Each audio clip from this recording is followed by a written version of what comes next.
What's up, you friggin' weenies? So I told you, as promised, we're going to talk about the docuseries Unwell and its implications about essential oils, which I think a lot of you have had this come up in conversation lately. So we're going to kind of go through what I think is the important takeaways, maybe how you can approach this subject, and the perspective that I have towards the whole thing. So thanks for being here. Those that are live, I'm going to try to save this, throw it on YouTube later. I will try my best, obviously besides the weenie intro, to keep things as grown up as possible, because the goal is that you can share this with your team leaders. And those of you that don't follow me and don't know my teaching style might be a little bit off put. So I'm going to try really good. I'm going to try to do this as well as I can. So first and foremost, what is this docuseries? So on Netflix, just released earlier on the 12th, I believe, is a docuseries called Unwell. And it takes you through like 6 mini episodes. And the very first episode is all about essential oils. And I'm going to kind of walk you through the roller coaster that it is. But it also highlights things like bulking up with breast milk, fasting, ayahuasca, bee sting therapy, tantric sex. Things that have been, minus the breast milk, honestly, I would say minus the breast milk and bodybuilding, all of these other topics have been widely used for a very long time and have been proven to be helpful for a holistic, whole body approach to wellness. So what I don't really like about this docuseries is that it's sort of thrown together in a way that leaves you feeling confused. The common theme with all of the topics that they talk about is that people are really fed up with Western medicine. They're fed up with the normal, go to the doctor, here's your prescription, oh, that didn't help, here's another one to try, oh, that didn't help, go see this guy, and he's gonna offer you the same solutions. So the whole, this came together because we do have a very broken healthcare system here in the United States. So it was no surprise to me that this was put together. If you look at, and this is the only part of this video where I will sound even remotely like a conspiracy theorist, is that right now, fear is driving a lot of what we do. And if you look at the systems we have been sort of shackled to, whether it's politics or healthcare, we are not the ones really in control. But it's when you take some steps back from what we're told to do, and when you try to figure things out on your own using your best investigative research, talking to people, choosing your own practices, that's when you can really find healing. And the cool thing about most holistic remedies is that they don't have a large range of side effects like Western medicine. So the common theme in this whole series is people are fed up, so they're trying other things. Now, what I don't like is that they are highlighting these very real, like essential oils, water fasting, and bee sting therapy. That is something that I know are real methods for wellness. I believe in the power of those things. Being a nursing mama, it's not a far stretch for me to see how people would use breast milk in interesting, weird ways, because when I nursed my kids for 5 years total, if I had, pink eye or something going on with them, you just put some breast milk on it. So I also believe in the magical powers of breast milk. So we're going to kind of go through the essential oil segment and why this kind of came across confusing, because the episode is sort of half and half. It gives you this great introduction to essential oils, and then it just slams you with a lot of different dramatic topics. So let's get into it. What I like about this is that essential oils are being talked about, period. And that's a huge win. When I first started sharing Doterra 7 years ago, it was a very far stretch for people to understand how you could use something like tea tree to support your skin, how you can use our blend On Guard to support immune function in the body, or use lavender for better restful sleep, or to reduce anxious feelings. That was kind of a far stretch. And a lot of us in the beginning got labeled as these like crazy, crunchy plant moms, or the psychopaths on the block that have an oil for everything. And you know what? We gladly wore that like a badge of courage. Like we all owned that very well. But this was a far cry, 10 years ago. You didn't hear about oils as much. I like that they're mainstream. Do I like that we have crappy oils available to us at Hobby Lobby and Best Buy, and we have other companies claiming to be our oils? No. But that's just part of being in any industry. You're going to have the people that go against the grain, the folks that cut corners, the folks that make false claims. Like, Haters are haters, right? And so you're going to have that no matter what. But the good thing about this docuseries is that the very first episode is about essential oils. We are on the map, y'all. People are talking about it. People are willing to have conversations. It's more commonplace to use plant medicine than it has been before. So that's a huge win, and I hope you guys see it as that.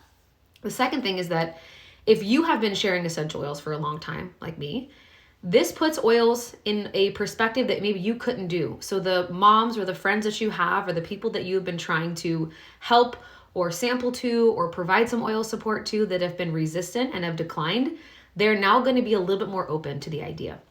So this to me is a great door opener. So it's going to help you start a lot of really great conversations, because what goes down in this episode is crazy, you guys. I'm not even playing with you. It's crazy.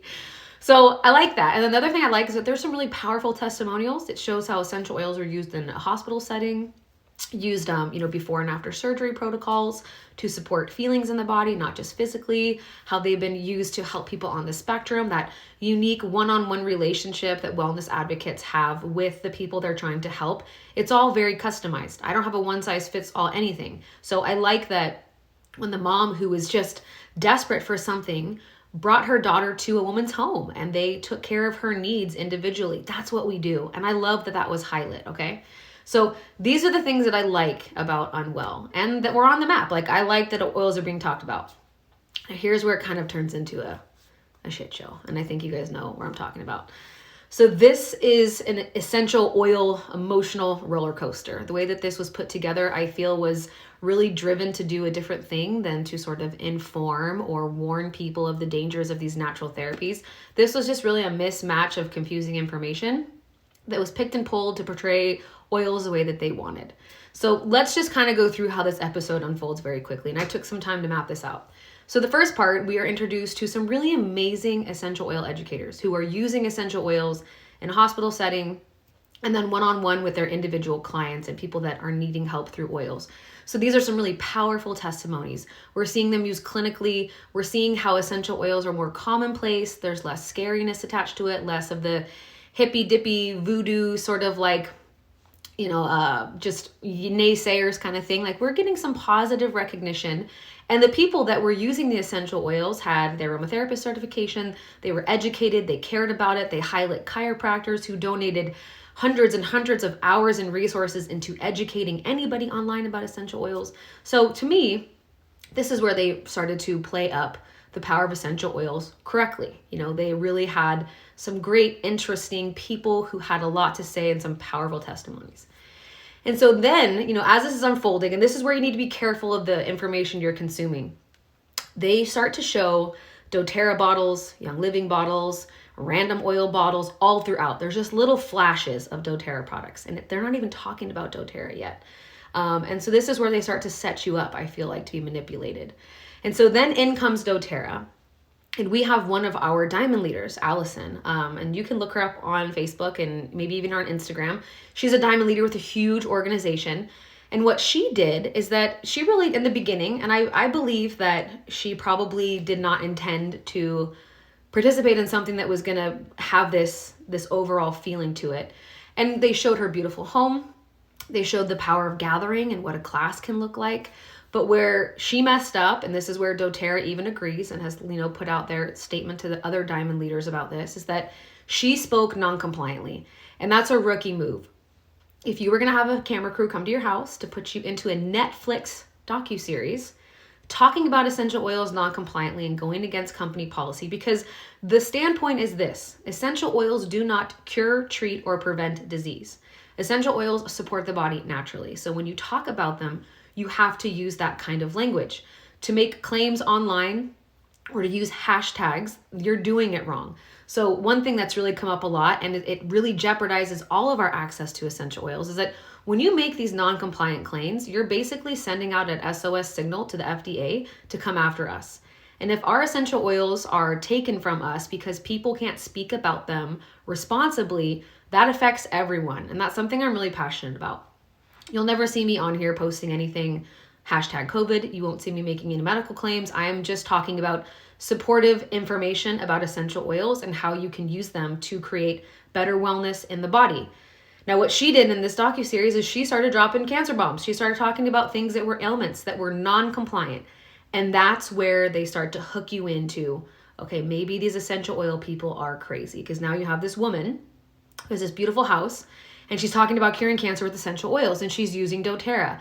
Then they carefully start to piece together the parts about her business. And you guys all know, whenever someone is being filmed, that information can be stitched together in any pattern, in any sequence, to change the way the message is delivered. And so while I do believe that when she was sharing the information about her business, it was meant to be more of an empowering speech, the way they stitched it together was, I make $20,000 a month doing this, and I encourage other moms to do this.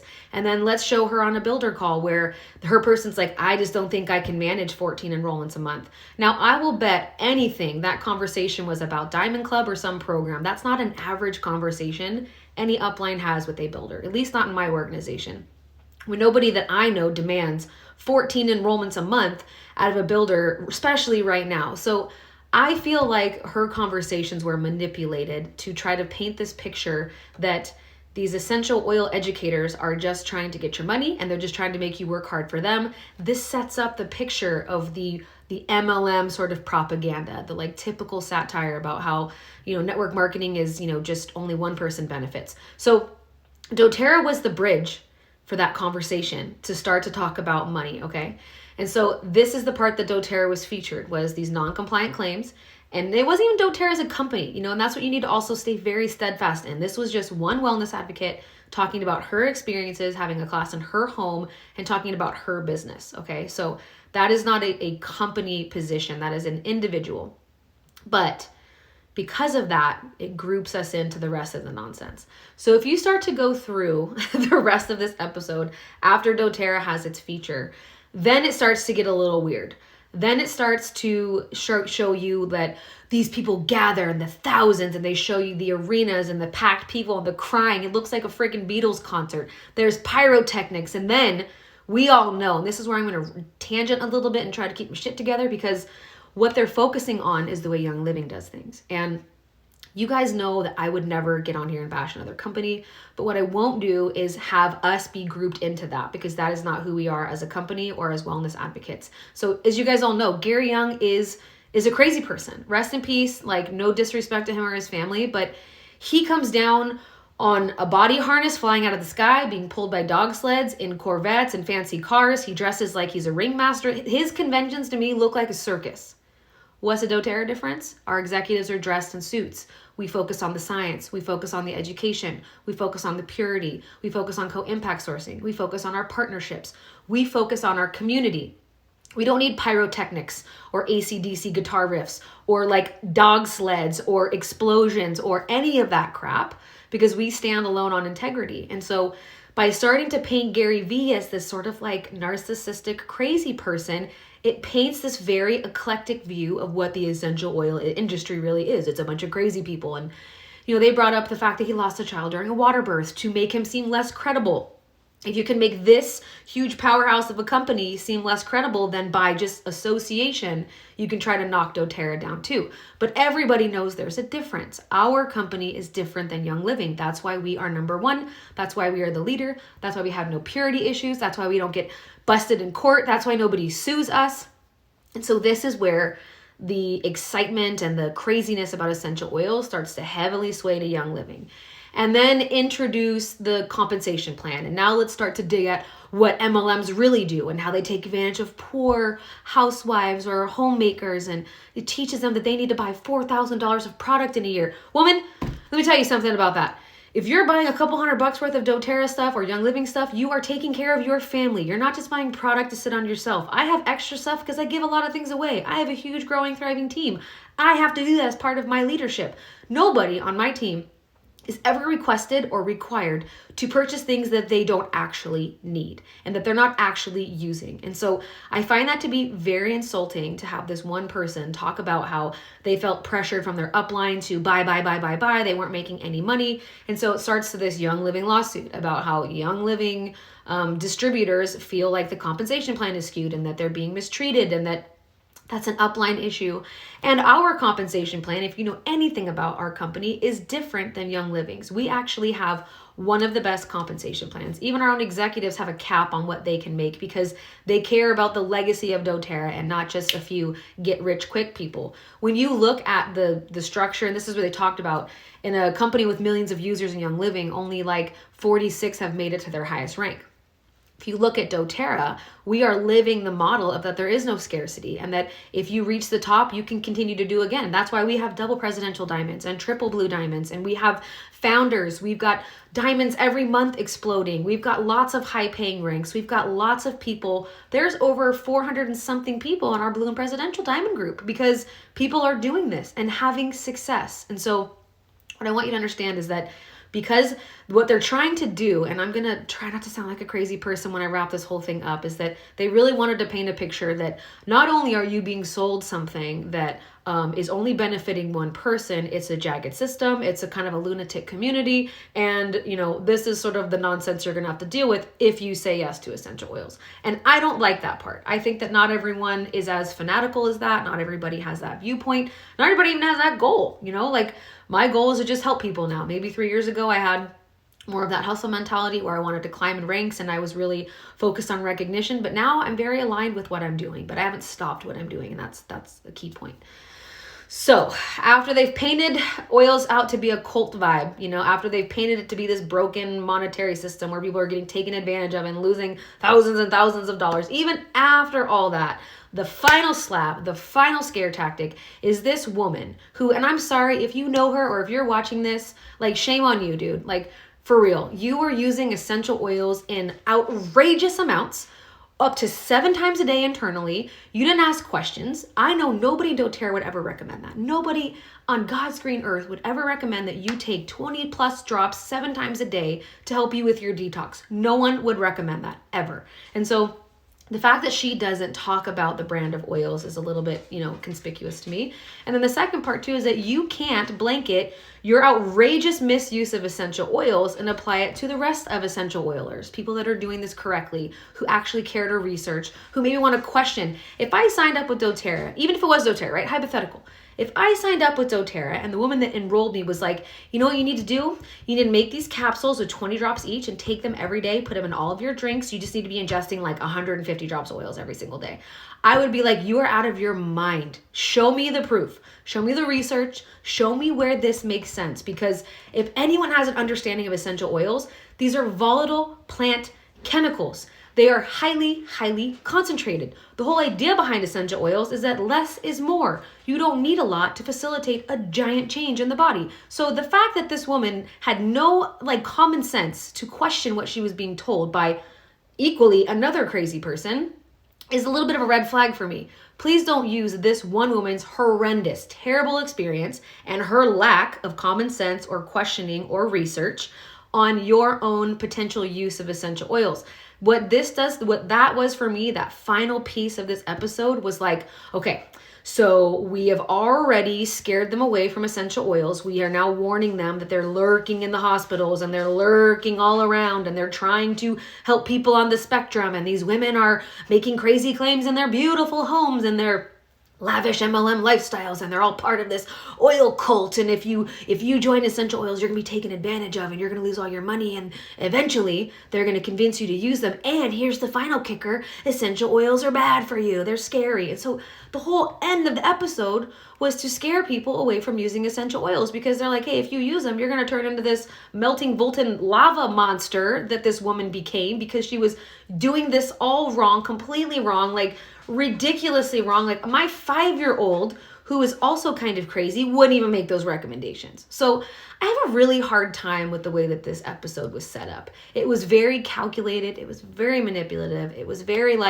oh, here's the potential of essential oils, and you can use them in the hospitals, and people are using them with their kids on the spectrum. And oh, now you can, create a cool business. But oh, guess what? It's an MLM. It's a pyramid scheme. Look at all these crazy people. And then look at this lady got hurt. You shouldn't partake in that. So for me, the takeaway from all of this was this whole entire episode was to steer people away from asking the questions and even going on that journey. And so what you need to do if you're sharing essential oils is you got to talk about it.